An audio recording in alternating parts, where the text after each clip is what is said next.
Hello, cherished viewers. Welcome back to Sandy Home Recipe. You welcome about Sandy Home Recipe. Sandy Edika, I will show you a video. Remember, we to subscribe. Now I share, now I like it. And if it's nice, you buy Indomie Noodles. We are any man I buy soon. All ingredients are rated in the description box below. The description box now ingredients in our first, we did so basic jar so.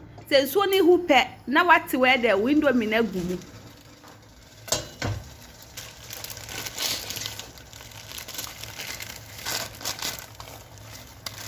Odi aguma wie now the spices na we Indomie no aka ho okata so ama na ben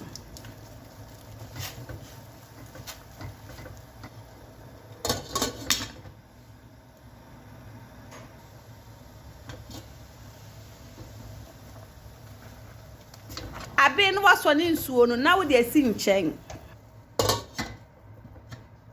what is husband be si ja so now dey ano kakra e dagum I want to drop now the sausage na gum na wachi mo kakra.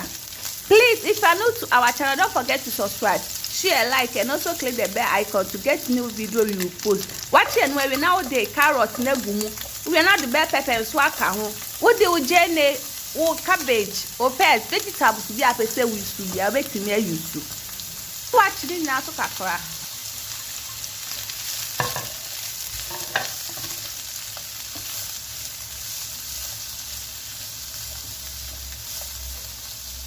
Achim kakra we now the kosua ba akwa ka ho.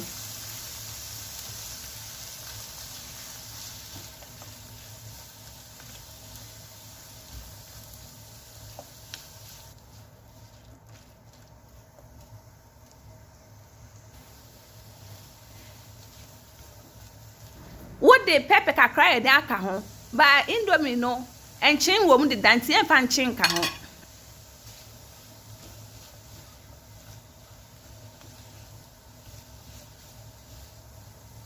What the noodles na gumu na waka ni nyina afra.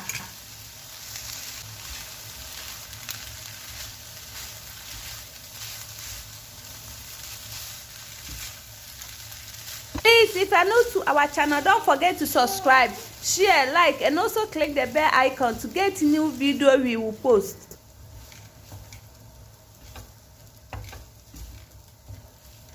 I am ready. Now what do no I serve it.